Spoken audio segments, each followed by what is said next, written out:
وملائكته يصلون على النبي يا أيها الذين آمنوا صلوا عليه وسلموا تسليما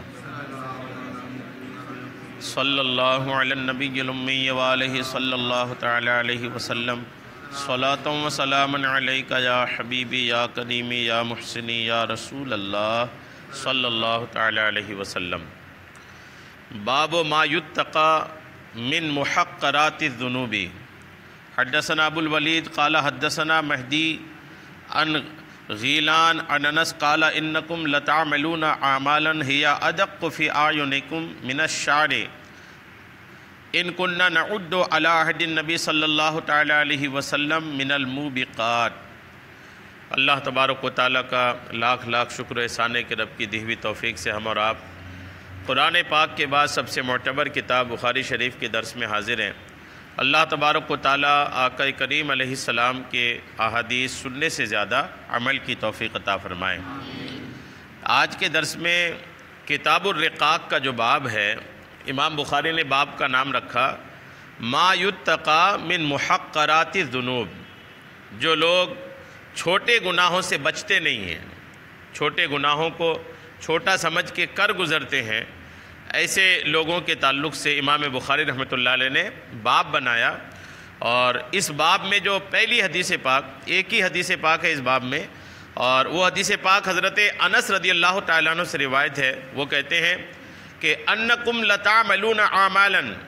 حضرت انس ابن مالک ایک دوسرے سے فرما رہے ہیں کہ انکم لتعملون اعمالا، تم لوگ کوئی عمل کرتے ہو، کوئی نیکی کرتے ہو، کوئی بھی ایک عمل اچھا برا کرتے ہو، ہی ادق فی اعینکم من الشعر، اور وہ عمل تمہارے نزدیک بال سے زیادہ باریک ہوتا ہے، یعنی معمولی ہوتا ہے، معمولی سمجھتے ہو اور کر بیٹھتے ہو. کوئی برا کام جس کو تم لوگ بال سے زیادہ معمولی سمجھتے ہو اور کر بیٹھتے ہو. اور ان کن نعد علی عہد النبی علیہ السلام من الموبقات، جس کو تم لوگ معمولی سمجھ کر، ہلکا سمجھ کر کر بیٹھتے ہو نا، ہم اس چیز کو آقا کے زمانے میں ہلاکت کرنے والا شمار کرتے تھے. ہم اس کو سمجھتے تھے کہ برباد ہو جائیں گے، یہ کریں گے تو خراب ہو جائے گی ہماری آخرت. یعنی ایسا کام کہ تم لوگ تو اس کو بالکل ہلکا سمجھ کے کر بیٹھتے ہو. لیکن ہم لوگ حضور کے زمانے میں، چونکہ انس ابن مالک یہ حضور کے صحابی ہیں، جب یہ صحابی اپنے عمر کے آخری پڑاؤ میں تھے تو ایک ایسے آدمی سے جو صحابی نہیں تھے ان سے فرمایا کہ تم لوگ آج ایسا دور آ گیا ہے کہ تم لوگ چھوٹے گناہ کو یہ سمجھ کے کر بیٹھتے ہو کہ یار یہ چھوٹا سا تو ہے، لیکن وہی گناہ جس کو تم لوگ ہلکا سمجھ میں کر بیٹھتے ہو نا، وہی گناہ ہم آقا کے زمانے میں ہمارا یہ حال تھا کہ ہم لوگ سمجھتے تھے اگر یہ کریں گے تو ہم لوگ برباد ہو جائیں گے، تباہ ہو جائیں گے اگر ہم نے یہ کیا. یعنی صحابہ کرام کتنی محتاط زندگی گزارتے تھے.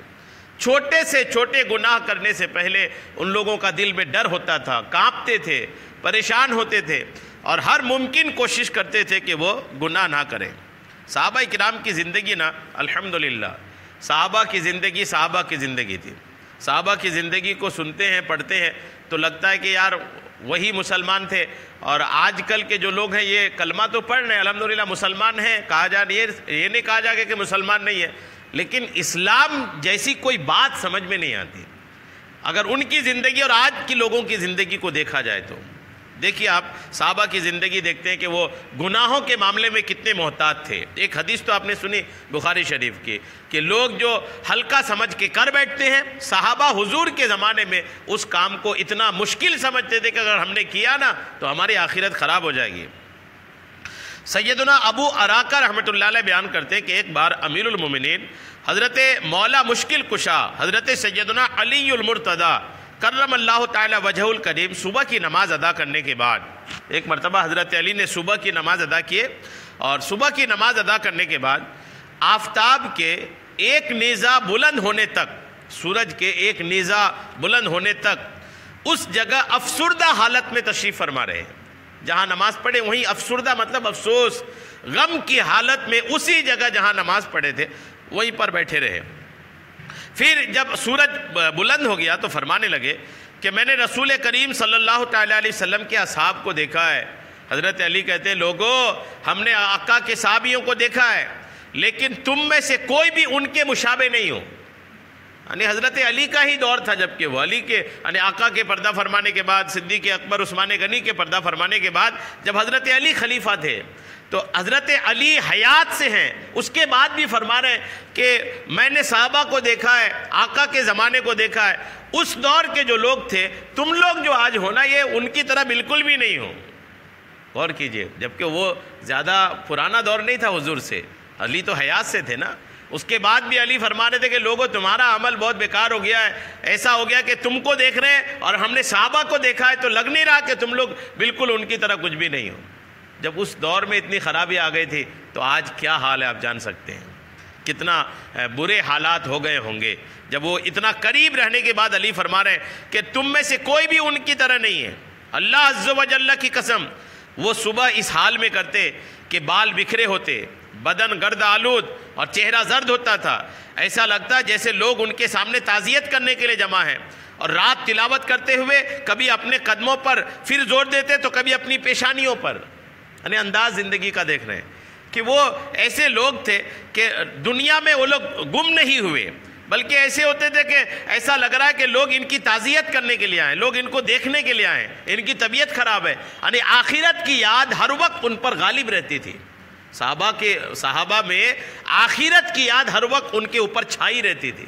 کیا مرنا ہے، آخرت ہے، حساب کتاب ہے، قبر ہے، یہ ساری چیزیں ہر وقت صحابہ پر حاوی رہتی تھی. اور جب رات ہوتی تھی تو کبھی یہ تلاوت کرتے، اپنے قدموں پر زور دیتے، یعنی کھڑے ہو کر کبھی تلاوت کرتے تھے اور کبھی اپنی پیشانیوں پر زور دیتے تھے، یعنی سجدہ کرتے تھے. رات ان کی گزرتی تھی قرآن پاک کی تلاوت اور اللہ کے لیے سجدے کرنے پر. اور جب وہ اللہ کا ذکر کرتے، صحابہ کا ایک انداز دیکھیے، جب وہ اللہ کا ذکر کرتے تو اس طرح جھومتے جس طرح آندھی میں درخت جھومتا ہے. آندھی آتی ہے تو درخت کیسا ایسا ہوتا ہے نا، تو صحابہ کرام کے سامنے جب خدا کا ذکر ہوتا نا تو صحابہ بھی جھومتے، ہوتا نا مست ہوتے. ان کو محبت تھی ذکر الہی سے نا. جیسے آج کے ہاں ہمارا کیسا ماحول ہے، اگر کہیں کچھ گانا وانا بجتا ہے تو بچے خود ہی تھرکنے لگتے ہیں. دیکھتے نا شادی وغیرہ میں کوئی نہیں بلایا نہیں کچھ نہیں، زبردستی تھرک رہے ہیں. اور کچھ لوگوں کی تو ایسی عادت ہے کہ آواز آئی تو وہ مٹکنا شروع ہو جاتے ہیں. ایسے بھی لوگ ہیں. تو جن کو جس چیز سے محبت ہوتی ہے اس کی صدا آئے تو آدمی اپنا رنگ دکھانے لگتا ہے. اب جس بندے کو خدا سے محبت ہے، خدا کا ذکر کانوں تک آیا تو پھر آدمی وہاں بھی جھومتا ہے. لیکن وہاں کا جھومنا اور یہاں کا جھومنا بہت فرق ہے. آدمی خدا کی یاد میں جھومے. صحابہ کرام دیکھیے کہ جیسے ہی خدا کا ذکر ہوتا تھا نا تو یہ ایسے جھومتے تھے جیسے آندھی میں درخت جھومتا ہے. الحمدللہ. پھر ان کی آنکھیں اس قدر آنسو بہاتی، صحابہ کرام اس قدر روتے، اس قدر آنسو بہاتے کہ اللہ عز و جل کی قسم ان کے کپڑے بھیگ جایا کرتے تھے. صحابہ خدا کی یاد میں ایسا روتے تھے کہ اپنے کپڑوں کو بھگا ڈالتے تھے آنسوؤں سے. اور اب تو اللہ کی قسم لوگ غفلت میں رات گزارتے ہیں. حضرت علی کہہ رہے ہیں کہ اب تو خدا کی قسم لوگوں میں کہاں وہ خدا کا ذکر، کہاں کھڑے ہو کر تلاوت قرآن پاک، کہاں سجدوں کے لیے پیشانی جھکنا. اب تو لوگ غفلت میں سب کچھ بھول بھال کے، یعنی کوئی سامنے منزل نہیں ہے، لوگ اس انداز سے زندگی گزار رہے ہیں. غور کیجئے جب حضرت علی کے دور میں ایسے حالات ہو گئے تھے تو اب آپ سوچیں کہ اب حالات کتنے عجیب و غریب ہو گئے ہوں گے. حضرت سیدنا شعبہ رحمۃ اللہ تعالی علیہ، حضرت سیدنا عبد الرحمن ابن عوف کے پرپوتے حضرت سیدنا ابراہیم رضی اللہ تعالیٰ عنہ سے روایت کرتے ہیں کہ ایک مرتبہ سیدنا عبد الرحمن ابن عوف رضی اللہ تعالیٰ عنہ کے لیے کھانا لایا گیا. صحابی رسول ہے عبد الرحمن ابن عوف. جب ان کے لیے کھانا لایا گیا تو دیکھیے کیا ہوا. جب کھانا لایا گیا تو سیدنا شعبہ رحمۃ اللہ علیہ فرماتے میرا خیال ہے کہ آپ کا روزہ تھا. آپ رضی اللہ تعالیٰ عنہ فرمانے لگے کہ جب سیدنا امیر حمزہ اور حضرت سیدنا مصعب بن عمیر رضی اللہ تعالیٰ عنہ شہید ہوئے، جنگ احد کی بات نکالا انہوں نے، جب اچھا کھانا سامنے آیا. ہم لوگوں کے یہاں کیا ہے، اچھا کھانا سامنے آتا ہے تو کوئی اپنی غربت یاد نہیں رکھتا. اکثر لوگوں کے یہاں ہے کہ آج خوشحالی ہے لیکن ایک وقت تھا جس میں بدحالی تھی، کھانے پینے کی پریشانیاں تھی، انتظامات نہیں تھے، لیکن اب ہے اللہ کا شکر ہے. تو اب اگر ہے تو کبھی ان پرانے دنوں کو یاد نہیں کرتے، لوگ بھول جاتے ہیں. کئی بار تو انکار بھی کر دیتے ہیں، جھوٹ بھی بول دیتے ہیں، ہم تو پیدائشی امیر ہیں، ہم لوگ خاندانی رئیس ہیں. یعنی یہ ایسی جھوٹ ہے کہ جس جھوٹ کی وجہ سے آدمی کے اندر تکبر آ جاتا ہے، آدمی کو اپنا پچھلا یاد رکھنا چاہیے، اور جب پچھلا یاد رہے گا نا تو آدمی تکبر نہیں کرے گا، گھمنڈ نہیں کرے گا. اس کو پتا ہے کہ ہماری بھی ایک اوقات تھی کسی زمانے میں کہ ہماری بھی پریشانی تھی، آج اللہ کا شکر ہے کہ اللہ نے خوشحالی دیا ہے. صحابہ کا انداز تھا. دیکھیے جب اس صحابی کے پاس اچھا کھانا آیا نا تو جیسے کھانا سامنے آیا تو کہنے لگے کہ ایک وقت وہ بھی تھا، آج تم نے میرے لیے عزت سے کھانا سامنے لا کے رکھے ہو. ایک وقت وہ تھا صحابہ کرام کا کہ جب جنگ احد ہوئی تھی تو جنگ احد میں جب حضور کے صحابہ شہید ہوئے تھے، حضرت امیر حمزہ شہید ہوئے، حضرت سیدنا مصعب بن عمیر شہید ہوئے، تو ہمارے پاس ان کے کفن کے لیے کپڑا نہیں تھا. تم ہمارے لیے لذیذ کھانا لے کے آئے ہو، ان کے شہید ہونے کے بعد ان کے کفن کے لیے ہمارے پاس کپڑا نہیں تھا. حالانکہ وہ صحابی کہتے ہیں حالانکہ وہ مجھ سے بہتر ہیں، آج تم نے عزت سے میرے لیے کھانا لایا، میرے سے بہتر تھے امیر حمزہ. امیر حمزہ حضور کے چاچا الحمدللہ زبردست صحابی رسول تھے. آقا کریم بہت محبت کرتے تھے ان سے، یہ بھی آقا سے بہت محبت کرتے تھے. جب یہ اسلام قبول نہیں کیے تھے، اسلام ہی نہیں قبول کیے تھے، آقا کریم علیہ السلام کی ایک دن ابو جہل سے تو میں ہو گئی، بات ہو گئی، تو ابو جہل نے آقا کریم کو پریشان کیا تھا. آقا کریم کو پریشان کیا، آقا کریم کو تکلیف دیا. جب آقا چونکہ ریئیکشن نہیں کرتے تھے، آقا آئے گھر آ گئے، تو اس وقت امیر حمزہ حضور کے چاچا جنگل گئے تھے لکڑی لینے کے لیے. کچھ دیر بعد وہ لکڑی لے کر آئے.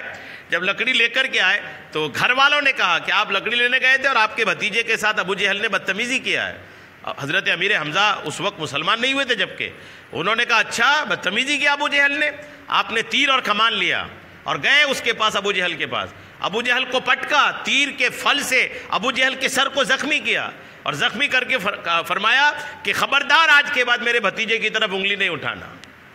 یعنی اسلام نہیں قبول کیا تھا، پھر بھی اتنی محبت حضور سے. اور ابو جہل کو مار کر کے پھر گھر آیا، اور گھر آ کر کے حضور سے کہا اب تو خوش ہے نا، ہم نے ابو جہل کو مار کے آیا ہے.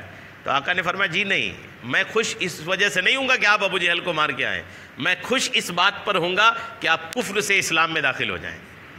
ہمارا مشن یہ ہے، آپ بدلہ لے کے آئے میرا، ہم خوش ہو جائیں گے، آپ بھول جائیے. ہم خوش تب ہوں گے جب آپ اسلام میں داخل ہوں گے. انہوں نے کہا بیٹا بھتیجے اسی پہ خوش ہو گئے، چلو ٹھیک ہے کلمہ پڑھاؤ میں اسلام میں داخل ہوتا ہوں. اسی وقت اسلام میں داخل ہو گئے. زبردست صحابی تھے، آقا کریم بہت محبت کرتے تھے. اللہ کریم نے ان کو جنگ کی بہت زبردست مہارت دیا تھا. جنگ کے معاملے میں جہاں یہ کھڑے ہو جائے نا تو ٹھیک ٹھاک جنگ آسانی سے جیت لیا جائے، اتنی مہارت تھی. مجاہدین کو کھڑا کرنا، لشکر کو کھڑا کرنا، سپاہیوں کو کہاں کیا بھیجنا، کس انداز سے لڑنا، اس میں خاص طور پر اللہ نے ان کو مہارت دیا تھا. امیر حمزہ تو اتنے بڑے صحابی تھے، غور کیجئے جب ان کا انتقال ہوا شہید ہوئے، وہ بھی اللہ کے راستے میں شہید ہوئے تھے. مصعب بن عمیر یہ بھی بڑے صحابی ہیں. یہ صحابی کہتے ہیں کہ ہم سے اچھے تھے وہ، اور شہید ہوئے تو ان کے کفن کے لیے ہمارے پاس کپڑا نہیں تھا، اور ہمیں جو پہنچنا تھا وہ پہنچ گیا. بولے دیکھو ان کا تو اتنے بڑے تھے لیکن وہ نہیں ہوا، اور ہمارے ساتھ یہ ہو گیا کہ اتنے لذیذ کھانا تم لے کے آئے ہو. یہ فرمایا کہ ہمیں جو ملنا تھا وہ مل گیا. اور ارشاد فرمایا میں اس بات سے ڈرتا ہوں. صحابہ کا انداز دیکھیے، صحابہ کی آخرت کی سوچ دیکھیے. کہتے ہیں وہ صحابی رسول کہ میں اس بات سے ڈرتا ہوں کہ کہیں جنت کی نعمتیں ہمیں دنیا ہی میں نہ دے دی جائیں، دنیا ہی میں نہ دے دی جائے. ڈر لگ رہا ہے، اتنا آسان کیوں ہو رہا ہے سب کچھ، اتنا سب کچھ اللہ کی نعمتیں کیوں مل رہی ہیں؟ کہیں ایسا تو نہیں کہ آخرت کے بدلے میں ہمیں دنیا میں دے کر آخرت میں خالی ہاتھ چھوڑ دیا جائے. یعنی آدمی ایک مسلمان ایسا ہونا چاہیے کہ ہر چیز میں وہ کہیں نہ کہیں نیکی کا پہلو لے کر آئے. جی ہاں، نیکی کا پہلو، کہیں نہ کہیں اپنے آپ کو اس اسٹیج میں کھڑا کر دے لا کر کے کہ بھیا نیکی کرنی ہے. نعمت مل رہی ہے، نعمت خراب نہیں ہے، نعمت آئی ہے خراب نہیں ہے، لیکن تب بھی اس نعمت میں بھی خود کو سدھار کے رکھنے کے لیے، خود کو صحیح راستے پہ رکھنے کے لیے کہ نعمت میں الجھ نہ جائیں. نعمت میں آج دولت مل گئی الجھ نہ جائیں، بلکہ اس دولت کے بارے میں یہ سوچ رہے ہیں کہ کہیں ایسا تو نہیں کہ آخرت کے بدلے میں ہمیں دنیا میں دے دی گئی. اور جب یہ سوچ بنے گی تو آدمی نیکی اور زیادہ کرے گا کہ نہیں یار ٹھیک سے رہو، دنیا میں نعمت مل رہی کہ آخرت خراب نہ ہو جائے. کیسے لوگ تھے وہ. حضرت سیدنا شعبہ رحمۃ اللہ علیہ کہتے ہیں کہ میرے خیال میں حضرت سیدنا سعد بن ابراہیم نے یہ بھی بیان فرمایا تھا کہ اس کے بعد حضرت سیدنا عبد الرحمن ابن عوف نے وہ کھانا نہیں کھایا. جب اتنی بات ہو گئی نا، حضرت امیر حمزہ کی یاد آئی، آخرت کی یاد آئی، تو جو لذیذ کھانا سامنے لا کے رکھے تھے وہ صحابی رسول نے وہ کھانا نہیں کھایا. بولے لے جا لو اس کو، اب تو نہیں کھاتا میں اس کو. غور کیجیے کیسے لوگ تھے وہ. ہر چیز میں آخرت کی کتنی زبردست یاد صحابہ کرام کے اندر تھی. حضرت سیدنا نافع رضی اللہ تعالیٰ عنہ صحابی رسول ہیں، ان سے روایت ہے کہ حضرت سیدنا ابن عمر رضی اللہ تعالیٰ عنہما، ابن عمر یہ حضرت عمر فاروق اعظم کے بیٹے ہیں، جب کبھی کسی عذر کی وجہ سے عشاء کی جماعت میں حاضر نہ ہو پاتے، کوئی مجبوری ہو جاتی کبھی حضرت عمر کے بیٹے کو کہ عشاء کی جماعت میں حاضر نہیں ہو پا رہے ہیں، تو صرف جماعت چھوٹنے کی وجہ سے، جبکہ مجبوری ہوتی تھی، جان بوجھ کے نہیں چھوڑتے تھے جماعت، مجبوری ہوتی تھی، تو عشاء چھوڑنے پر، جماعت چھوڑنے پر، عشاء نہیں عشاء کی نماز پڑھے، صرف جماعت چھوڑنے پر، عشاء کی جماعت چھوڑنے پر اپنے آپ کو یہ سزا دیتے تھے کہ جس رات کو عشاء کی جماعت چھوٹ جاتی تھی اس رات پوری رات خدا کی عبادت میں گزار دیتے تھے کہ جماعت چھوڑ دیا اب تجھے آرام کرنے نہیں ملے گا، جماعت چھوڑ دیا اب تجھے اے بدن، اے اپنے آپ کو کہتے چھوڑ گئی نا جماعت، اب تو آرام نہیں کرے گا، آج رات بھر خدا کی عبادت کرو تم، پھر رات بھر خدا کی عبادت میں گزارتے۔ حضرت بشیر موسیٰ رحمۃ اللہ علیہ فرماتے ہیں کہ آپ رضی اللہ تعالیٰ عنہ ساری رات عبادت کرتے، اس کے بعد پھر سوتے نہیں کہ تم نے آج جماعت چھوڑ دیا ہے۔ حضرت سیدنا ضحاک علیہ رحمۃ اللہ سے مروی ہے، حضرت عبداللہ ابن عباس، یہ حضور علیہ السلام کے چاچا کے بیٹے تھے، عبداللہ ابن عباس، عباس حضور کے چاچا ہیں، اور حضرت عباس، عبداللہ ابن عباس یہ حضور کے چاچا کے لڑکے ہیں، بھائی ہیں۔ انہوں نے فرمایا اپنے آپ کو کہ اے گناہ کرنے والے، گناہ کے برے انجام سے بے خوف مت رہ۔ لوگوں سے کہا حضرت عبداللہ ابن عباس نے، حضور کے چاچا کے بیٹے نے، اے لوگوں، اے گناہ کرنے والے، گناہ کے برے انجام سے بے خوف مت رہو، اور اگر تو اسے سمجھے تو جو گناہ کے نتیجے میں ہوتا ہے وہ ضرور اس گناہ سے زیادہ بڑا ہوتا ہے۔ صحابی رسول کہتے ہیں کہ اگر آپ کو پتہ چل جائے کہ گناہ کے نتیجے میں کیا ہو رہا ہے تو آپ سمجھ جاتے ہیں کہ نتیجہ بہت برا ہے، گناہ نہیں کرتے۔ ہر گناہ کا نتیجہ برا ہے، چاہے دنیا میں ہو چاہے آخرت میں ہو، آخرت میں تو ہونا ہی ہونا ہے، کئی بار گناہوں کا نتیجہ دنیا میں بھی برا ہوتا ہے، جی ہاں، کئی بار گناہوں کے نتیجے دنیا میں بھی جھیلنے پڑتے ہیں۔ تو یہ صحابی کہتے ہیں گناہ کرنے والے اگر تمہیں پتہ چل جاتا کہ گناہ کا نتیجہ کتنا برا ہے تو ہرگز گناہ نہیں کرتے۔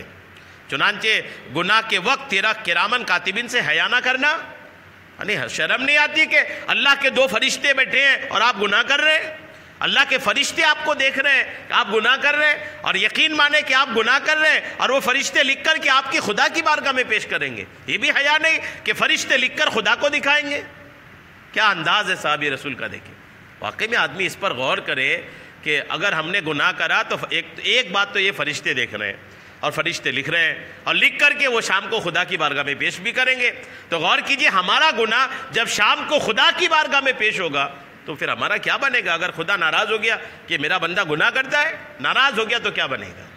اس لیے حضرت عبداللہ ابن عباس فرماتے ہیں کہ گناہ کے وقت تیرا کرامن کاتبین سے شرم نہ کرنا، اس گناہ سے بڑھ کر ہے جو تو کرتا ہے، یعنی گناہ سے بڑھ کر یہ بات ہے کہ تمہیں فرشتوں کی وجہ سے حیا نہیں آئی کہ فرشتے بیٹھے ہیں کندھوں پر۔ صحابی رسول کہتے ہیں کہ تیرا ہنسنا جبکہ تو نہیں جانتا کہ اللہ تیرے ساتھ کیسا معاملہ فرمانے والا ہے اس گناہ سے عظیم تر ہے۔ لوگ بے خوف کہا لگا کر ہنستے ہیں، ہنسی مذاق کرتے ہیں۔ یہ صحابی رسول کہہ رہے ہیں کہ آخرت کی بھی تو کبھی سوچو، کہتے ہیں کہ تیرا ہنسنا جبکہ تو نہیں جانتا کہ اللہ تیرے ساتھ کیا معاملہ فرمانے والا ہے اس گناہ سے عظیم تر ہے۔ تیرا گناہ کرنے میں کامیابی ملنے پر خوش ہونا گناہ کرنے سے بڑھ کر ہے۔ کئی بار آدمی گناہ کر کے خوش ہو جاتا ہے، جیسے چوری کرنے والا چوری کے بعد خوش ہو جاتا ہے، کسی کو ٹھگنے والا ٹھگ کر خوش ہو جاتا ہے نا، نقلی نوٹ چلا کے لوگ خوش ہو جاتے ہیں، پھٹا ہوا نوٹ چلا کے لوگ خوش ہو جاتے ہیں، اپنے آپ کو بڑا سمجھتے ہیں عقل مند کہ ہم نے تو پہنا دیا۔ پہنا نہیں دیا، آپ پہن لیے، اگر صحیح سوچے نا، وہ پہنایا نہیں ہے، خود پہن لیے، چونکہ وہ بیچارہ کو اس کا تو کوئی نقصان نہیں ہوا، بس دنیا کا ہلکا نقصان 50-100 کا نوٹ جو آپ نے نقلی چلا دیا ہے، دھوکہ دے دیا، آخرت تو اپنی خراب کر لی نا۔ کہتے ہیں کہ تیرا گناہ کرنے میں کامیابی ملنے پر خوش ہونا گناہ کرنے سے بڑھ کر ہے، تیرا گناہ میں کامیابی نہ ملنے پر غمگین ہونا اس گناہ سے بڑھ کر ہے جس کا تو ارتکاب کرتا ہے۔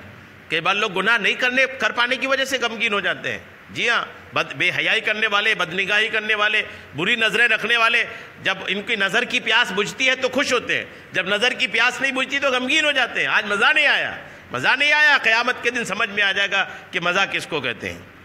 اور جب تو گھر میں پردے لٹکائے گناہ میں مصروف ہو، صحابی کیا کہتے دیکھیے کہ جب تو گھر میں پردہ لٹکا کر گناہ میں مصروف ہوا کہ اسے پردے ہلنے لگے تو ڈر جائے یعنی آدمی پردہ ڈال کر گناہ کر رہا، پردہ ہلا تو آدمی گھبرا گیا، ارے پردہ ہلا، کوئی آ تو نہیں رہا، لیکن اللہ عز و جل تمہیں دیکھ رہا ہے، اس سے تیرا دل پریشان نہیں ہوا؟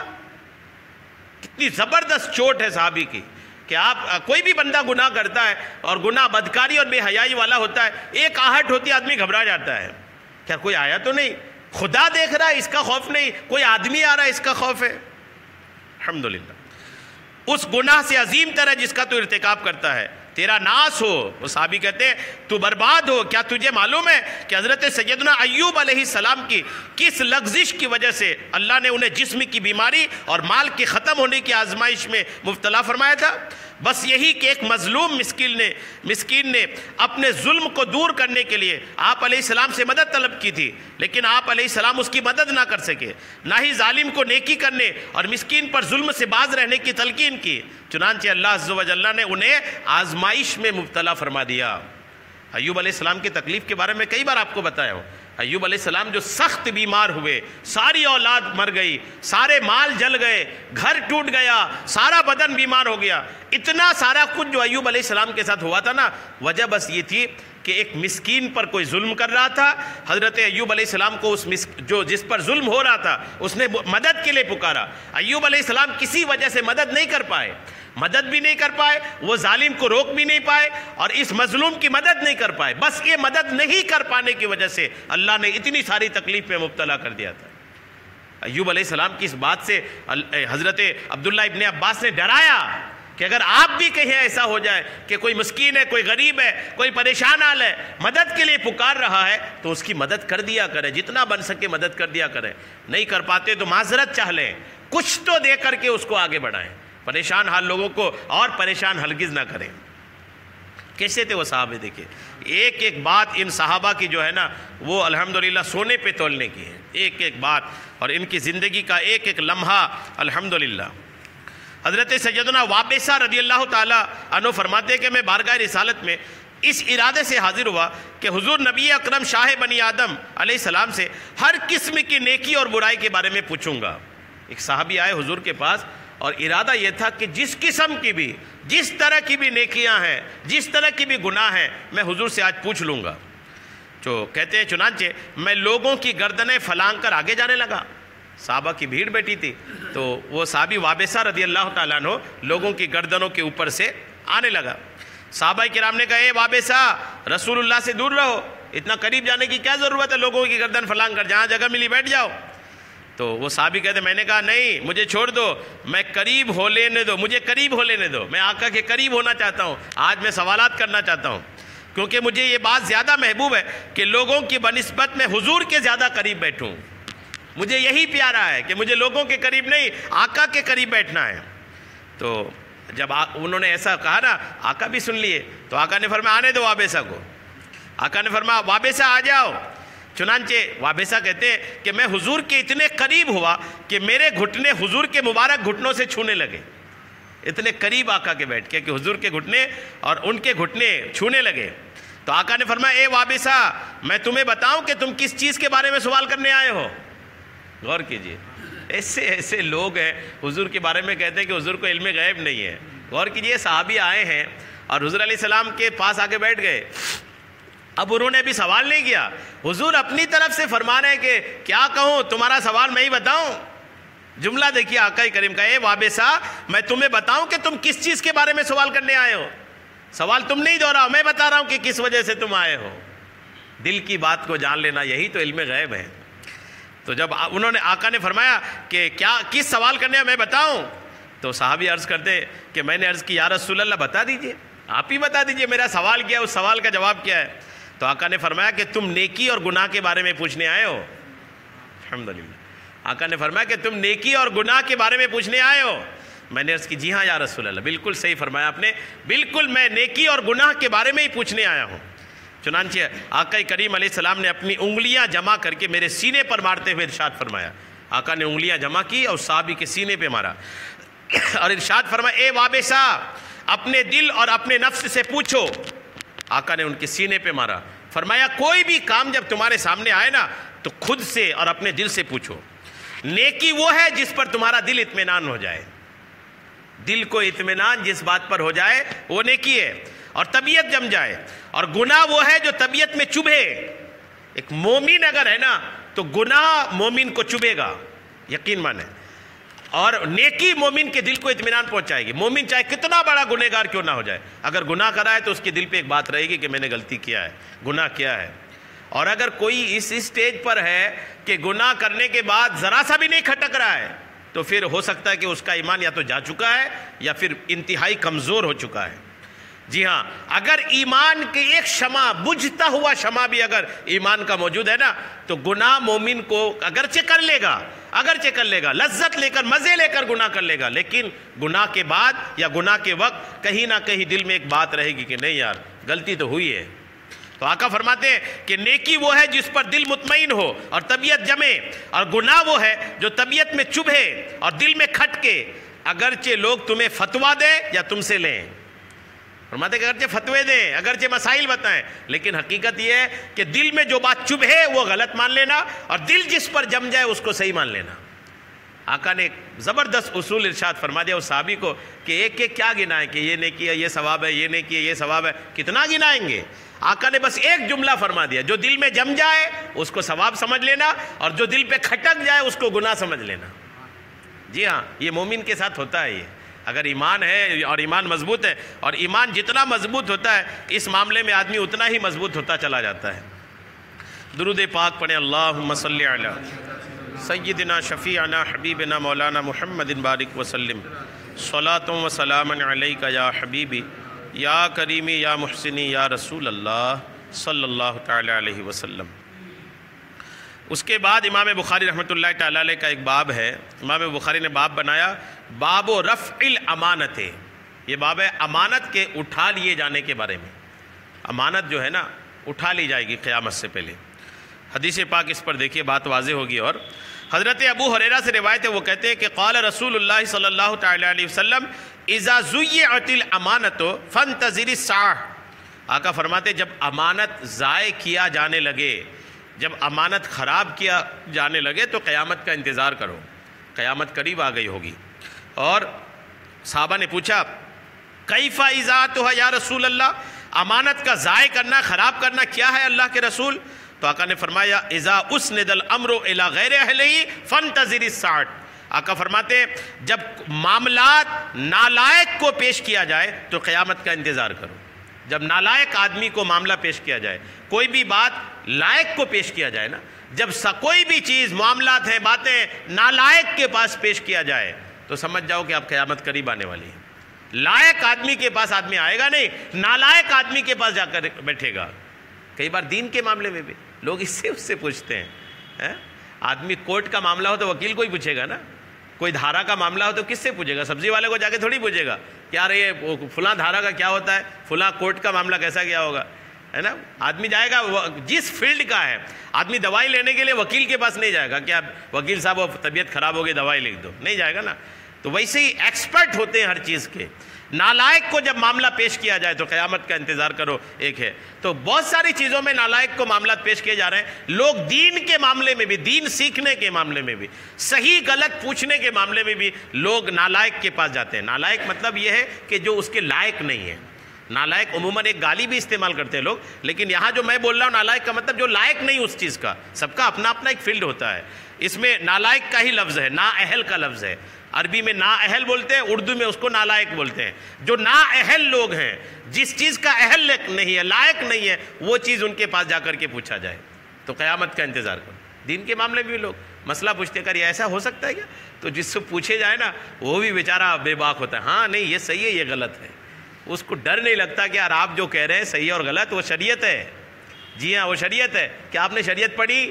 کیا آپ نے شریعت سمجھی؟ کیا آپ نے شریعت کا علم حاصل کیا؟ اس کے بنا نہیں یہ صحیح ہے یہ غلط ہے. کئی بار تو لوگ اپنی عقل شامل کرتے ہیں، یعنی ایسا نہیں، ایسا ہونا چاہیے، مجھے لگتا ہے، آپ کو لگتا ہے نہیں ہے، جو اللہ رسول کو لگتا ہے وہ شریعت ہے. جی ہاں بہت لوگ بے باک ہو گئے شریعت کے معاملے میں.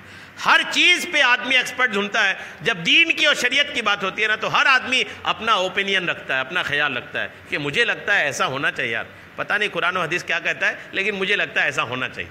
یعنی آپ کو لگتا ہے وہ شریعت نہیں ہے. اس پہ احتیاط بہت کرنی چاہیے. تو اس میں دو باتیں آئی. ایک تو کہ امانت اٹھ جائے گی، قیامت کی نشانی ہے، امانت اٹھ جائے گی. امانت کیا ہے؟ چند منٹ اس پہ کچھ باتیں سننے کی سعادتیں حاصل کرتے ہیں۔ اللہ کا فرمان ہے، قرآن پاک کی ایک آیت ہے، اللہ نے فرمایا اللہ نے آسمانوں اور زمین اور پہاڑوں پر امانت پیش کی، وہ اسے سنبھالنے کے لیے آمادہ نہ ہوئے۔ جی ہاں، انہیں خوف ہوا کہ وہ اس امانت کا حق ادا نہ کر سکیں گے اور عذاب کے مستحق ہوں گے، یا انہیں خیانت کا خوف لاحق ہوا۔ اس آیت کریمہ میں امانت کے معنی ایسی عبادت اور فرائض ہیں جن کی ادائیگی اور عدم ادائیگی سے ثواب اور عذاب وابستہ اور متعلق ہے۔ یعنی اچھا برا کام، نیکی اور بدی کی امانت اللہ نے پہلے پہاڑوں کو کہا لے لو گے، پہاڑوں نے اللہ کی بارگاہ میں عرض کیا مولا یہ ہم سے نہیں ہو سکے گا، تو اللہ کریم نے آدم علیہ السلام کو پیدا فرما کر کے آدم علیہ السلام میں وہ امانت رکھی۔ اچھا کریں گے جنت ملے گی، برا کریں گے جہنم، اچھے برے کی جو امانت ہے اللہ کریم نے پھر آدم کو عطا فرمایا۔ امام قرطبی کا قول ہے امانت دین کی تمام شرائط اور عبادت کا نام ہے۔ جتنے دین کی شرطیں ہیں، جتنے عبادات ہیں، وہ سب امانت ہیں۔ اور بھی دیکھیے ابھی اور بات بھیلے گی، یہ جمہور کا قول ہے اور صحیح ہے، اور اس کی تفصیل میں کچھ اختلاف ہے۔ ابن مسعود کا قول ہے کہ یہ مال کی امانت ہے، جسے امانت رکھا ہو مال وغیرہ۔ ان سے یہ بھی روایت ہے کہ فرائض میں سب سے اہم مال کی امانت ہے، فرائض میں سب سے اہم جو ہے وہ مال کی امانت ہے، سب سے اہم امانت۔ اور جب امانت میں خیانت ہونے لگے تو قیامت کا انتظار کرو۔ یہ امانت میں خیانت تو آج کل بہت ہوتا ہے۔ کوئی کسی نے بولا کہ یار یہ میری گاڑی ہے، آپ کے گھر دروازے کے سامنے کھڑے کر کے جا رہا ہوں، دیکھیے گا اس کو، چابی بھی دے کے گیا، تو وہ صرف دیکھنے کے لیے کہا ہے۔ اب ہوتا ہے کہ پھر آدمی کو کہیں جانا ہوتا ہے تو اپنی گاڑی کھڑی کر دو، یہ اس کو لے جاؤ، اب آج کھڑی ہے یہ، اپنی پیٹرول بچا لو، تو یہ خیانت ہے۔ جی ہاں، آپ کوئی بھی چیز آپ کو کوئی دیکھیے گا میں آ رہا ہوں تو بس آپ کو دیکھنا ہی ہے وہ، جی ہاں، اس کے آگے کی اجازت نہیں ہے، بالکل اجازت نہیں۔ یہاں تک کہ گروی بھی رکھتے ہیں نا، گروی بھی امانت ہے کہ گروی بھی، آج کل گاڑیاں بھی گروی رکھتے ہیں۔ اگر کوئی گاڑی گروی رکھا ہے تو آپ گاڑی کو چلا نہیں سکتے، شرعاً منع ہے، وہ ایک امانت ہے۔ چونکہ آپ جب گاڑی واپس لے کے جائے گا وہ تو آپ کو آپ کا پیسہ تو دے جائے گا، آپ اس کے گاڑی سے فائدہ اٹھائے اس کا کیا ہے؟ جی ہاں، یہ مطلب بہت باریک مسئلہ ہے۔ تو امانت جو ہے نا، وہ کہتے ہیں کہ تمام عبادات، تمام فرائض کی اہم امانت۔ ابو درداء کا قول ہے کہ غسل جنابت بھی امانت ہے۔ غسل جنابت مطلب ناپاکی کا غسل، یہ بھی ایک امانت ہے۔ آدمی ناپاک ہو کر فوراً غسل کرے، جلدی غسل کرے، جتنی جلدی ہو سکتا ہے ناپاک ہوا ہے تو غسل کرے۔ یہ جو ناپاک ہونے کے بعد رہتے ہیں کیا دوپہر میں ہی نہانا ہے، ایک لوگوں کا ایک ٹائم ہوتا ہے کئی بار کہ نہانا ایک ٹائم پہ ہے، ناپاک ہو گئے تو اس میں ایک جو وقت گزارتے ہیں نا، یہ امانت میں خیانت ہے۔ اللہ نے بدن دیا ناپاک رکھنے کے لیے نہیں، یہ بدن ناپاک رہنے کے لیے نہیں ہے، یہ بدن پاک رہنے کے لیے اللہ کی امانت ہے یہ۔ اور اس امانت کو کوئی ناپاک رکھتا ہے نا تو وہ اللہ کی امانت کے ساتھ خیانت کرتا ہے۔ تو ناپاک تو ہوگا آدمی، لیکن فوراً غسل کرے جتنی جلدی ہو سکے۔ اور ابن عمر کا قول ہے کہ سب سے پہلے اللہ تعالیٰ نے انسان کی شرمگاہ کو پیدا کیا۔ انسان کی پیدائش میں اللہ کریم نے سب سے پہلے انسان کی شرمگاہ کو پیدا کیا اور فرمایا یہ امانت ہے جو میں تجھے دے رہا ہوں، اور اسے بے راہ روی سے جس نے بچایا، یعنی یہ امانت ہے دے رہا ہوں، اسے بے راہ روی سے، غلط کاموں سے، بدکاری سے، برے کاموں سے بچانا۔ اور آگے فرماتے کہ اللہ نے فرمایا کہ اگر تو نے اس کی حفاظت کی، اپنی شرمگاہ کی حفاظت کی، ناجائز استعمال نہیں کیا، تو میں تیری حفاظت کروں گا۔ غور کیجئے، اللہ کریم نے شرمگاہ دیا اور فرمایا اس کی حفاظت کرنا، اور تم نے حفاظت کی تو میں تیری حفاظت کروں گا۔ لوگ یہاں وہاں جاتے ہیں حفاظت کے لیے، اللہ نے ایک تو گرہ دے دیا نا، ایک طریقہ دے دیا کہ میں نے یہ چیز تم کو دیا، تم اس کو بچانا، میں تم کو بچاؤں گا، بس آدمی اس کو بچائے رکھے، اللہ کی حفاظت آپ کے لیے ہے، الحمدللہ۔ لہٰذا شرمگاہ امانت ہے، کان امانت ہے، زبان امانت ہے، پیٹ امانت ہے، ہاتھ اور پیر امانت ہے، اور جس میں امانت نہیں اس کا ایمان نہیں، یہ ساری چیزیں امانت ہیں۔ اس لیے آدمی جو ہے نا اپنے بدن کا مالک نہیں ہے، آدمی اپنے بدن کا مالک، یہ شرعی مسئلہ ہے، آپ اپنے بدن کے مالک نہیں ہیں، اللہ نے آپ کو بدن دے رکھا ہے آپ کی زندگی تک کے لیے۔ جب جب مالک نہیں ہے تو کیا ہے؟ رب کا دیا ہوا ہے، دوسرے کا ہے، دوسرے کا کس کا ہے؟ خدا کا ہے، مطلب امانت ہے، یہ ساری چیزیں امانت ہے۔ اور امانت ہونے کی وجہ سے اس کے ساتھ خیانت نہیں ہونی چاہیے۔ اللہ نے چیز دے کے رکھی، اب آپ اس سے گناہ کر رہے ہیں، آپ اس سے گناہ سن رہے ہیں، گناہ دیکھ رہے ہیں، گناہ سونگ رہے ہیں، گناہ کی طرف چل رہے ہیں، گناہ چھو رہے ہیں، تو یہ اللہ نے جو دے رکھا تھا کہ میری چیزوں کے تم صحیح استعمال کرنا، اب اس کا غلط استعمال کر کے خدا کی امانت کے ساتھ آدمی خیانت کرتا ہے جو گناہ کرتا ہے۔ بات کہاں پہنچ گئی؟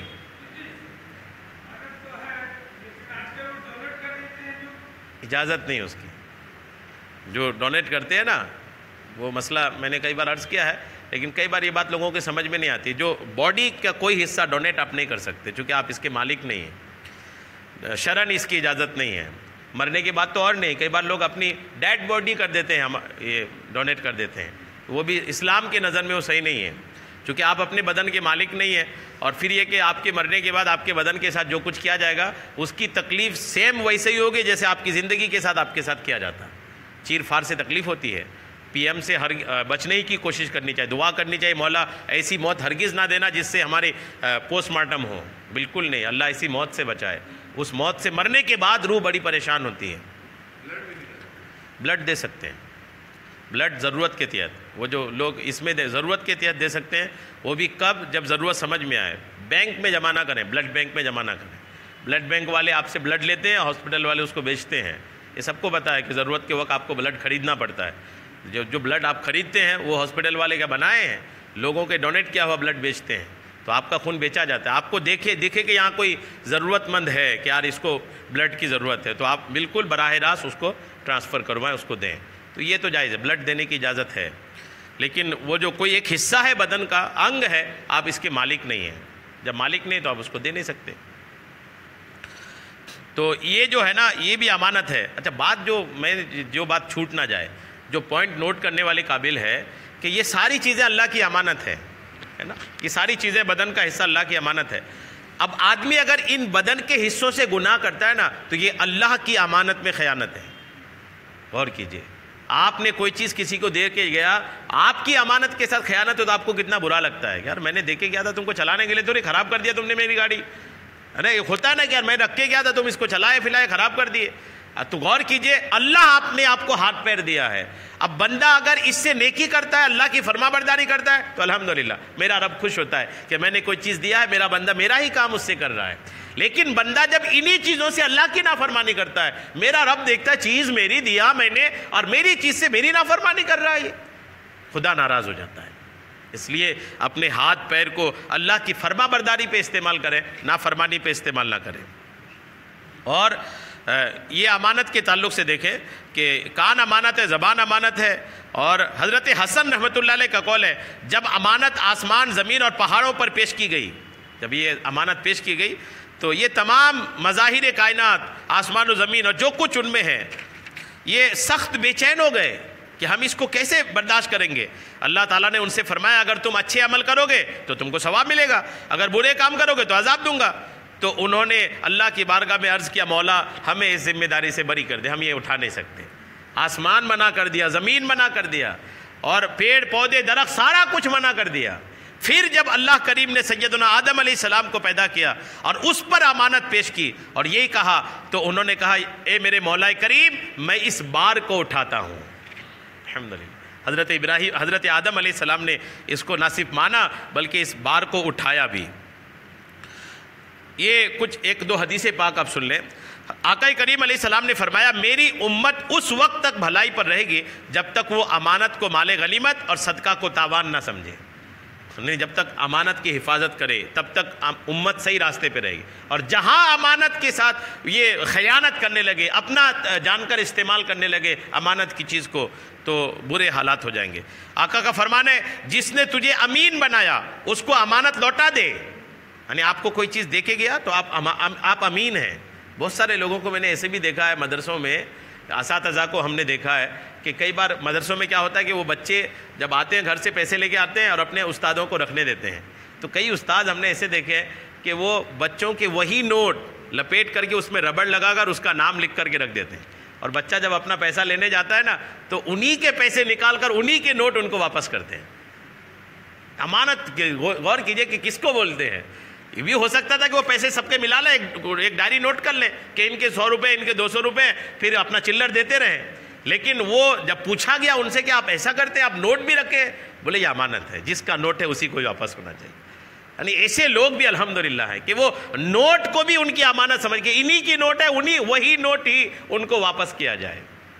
امانت اس کو بولتے ہیں کہ جو اللہ کریم جس کو عطا فرما دے۔ تو یہ فرماتے آقا کریم کہ جس نے تجھے امین بنایا اس کو امانت لوٹا دے، اور جس نے تیرے ساتھ خیانت کی اس کے ساتھ خیانت نہ کرنا۔ یعنی آپ کے ساتھ کوئی خیانت کیا تو آپ اس کے ساتھ خیانت نہ کریں۔ بخاری اور مسلم کی روایت ہے کہ منافق کی 3 نشانیاں ہیں حدیث پاک میں، کہ منافق کی 3 پہچان ہیں۔ نمبر 1، جب وہ بات کرتا ہے جھوٹ بولتا ہے، یہ منافق کی پہچان ہے۔ وعدہ کرتا ہے تو وعدہ خلافی کرتا ہے، منافق کی پہچان ہے۔ اور امین بنایا جائے تو خیانت کرتا ہے، منافق کی پہچان ہے۔ یعنی جب کوئی اسے کسی بات کا رازدار بناتا ہے تو دوسرے کو بتلا دیتا ہے، یہ بھی امانت میں خیانت ہے۔ آپ کا کوئی دوست آپ کو راز کی بات بتاتا ہے، اور جب وہ بول کر کے کہتا ہے کہ یار دوست بتانا نہیں، جبکہ وہ دوست بتا کے غلطی کرتا ہے، یقین مانیے راز تب تک راز ہے جب تک آپ کے سینے میں ہے، اور جب آپ نے کسی کو بتایا نا تو وہ راز رہا ہی نہیں۔ اس لیے راز کو راز اگر رکھنا ہے تو اپنے سینے پہ رکھیں، لیکن پھر بھی لوگ اپنے دوستوں پر بھروسہ کرتے ہیں اور بتا دیا، تو جب بتا دیا نا تو یہ بھی ایک امانت ہے۔ اب جس نے آپ کو راز بتایا آپ کی ذمہ داری ہے کہ آپ اس کو اپنے سینے پہ رکھیں۔ جب کوئی اسے کسی بات کا رازدار بناتا ہے تو دوسرے کو بتلا دیتا ہے، یہ امانت لوٹانے سے انکار کر دیتا ہے، یا امانت کا تحفظ نہیں کر پاتا، یا اسے اپنے استعمال میں لاتا ہے وغیرہ۔ حفظ امانت مقرب فرشتوں، انبیاء کرام اور نیک بندوں کی صفت ہے۔ امانت اگر سمجھنی ہو تو بہت ساری بات سننے سے ایک بات اگر یاد رکھیں کہ آقا کریم علیہ السلام کی ہجرت کی رات آپ کو یاد ہونی چاہیے۔ جب آقا کریم ہجرت کیے تھے مدینہ پاک کی طرف مکہ چھوڑ کر کے، تو آپ نے اپنے بستر میں علی کو سلایا تھا۔ آپ کو پتہ ہے علی کو کیوں سلایا تھا؟ سلایا اس لیے تھا کہ مکہ کے لوگ حضور کے پاس مال جمع کر کے رکھتے تھے۔ مکہ کے جو لوگ حضور کے خون کے پیاسے تھے نا، وہی یہ سمجھتے تھے کہ ہمارا مال اگر محفوظ ہے کسی کے پاس تو محمد کے پاس ہے۔ دشمن بھی ہیں، جان کے دشمن ہیں، لیکن پتہ ہے کہ یار انہی کے پاس سیف ہے، کسی کو دو گے تو لوٹ لے گا وہ۔ وہاں کے مشرکین کے، مکہ کے بے ایمانوں کے، مشرکوں کے دولت حضور کے پاس رکھے تھے کہ یا ان کے پاس رکھا دو۔ تو حضور علیہ السلام نے جب ہجرت کر رہے تھے تو علی کو سلایا، سارے لوگوں کے امانت نام لکھ کے دیا کہ یہ اس کی امانت، یہ اس کی امانت، یہ تم صبح دے کر کے تم بھی آ جانا، میں رات کو جا رہا ہوں، صبح تم آ جانا۔ علی رات کو سوئے، رات کا گھیراؤ ہوا، بہت گھیراؤ ہوا، رات بھر گھیرے رہے، اور جب صبح ہوئی تو لوگ کو بولے جو گھیراؤ کر رہے تھے کیا کر رہے ہیں؟ بولے وہ محمد کا انتظار کر رہے ہیں، وہ تو جا چکے۔ بولے ہاں جا چکے، کہاں گئے؟ بولے دیکھو اندر۔ جب اندر دیکھو تو کوئی سو تو رہے ہیں، تو سو رہے ہیں، جب آواز دیا کون سوئے تو پتہ چلا علی سو رہے ہیں، حضرت علی اٹھ رہے ہیں۔ تو علی سے کسی نے پوچھا تھا بعد میں کہ آپ کو ڈر نہیں لگا؟ سارا مکہ دشمن تھا اور آپ ان کے بستر میں سوئے جن کے سارے دشمن تھے، اور چادر اوڑھ کے سوئے، وہ محمد جان کر آپ کو شہید کر دیتے تو حضرت علی کا قول تھا کہ حضور نے فرمایا تھا کہ امانت دے کر صبح تم آ جانا۔ تو بس یہ جو صبح آ جانا حضور نے فرمایا تھا نا، تو مجھے یقین تھا کہ دنیا کی کوئی طاقت آج میرا بال باقا نہیں کرے گی، صبح بھی ہوگی اور میں جاؤں گا بھی، چونکہ نبی نے فرمایا ہے کہ صبح تم آ جانا۔ الحمدللہ۔ تو امانت کتنی اہم چیز ہے کہ آقا اپنے دشمنوں کے شہر سے جا رہے ہیں اور دشمنوں کی امانت بھی دے کر جا رہے ہیں کہ نہیں اس کو تم ادا کر کے آنا۔ تو امانت کا خیال رکھنی چاہیے۔ اللہ کریم ہم سب کو عمل کی توفیق عطا فرمائے۔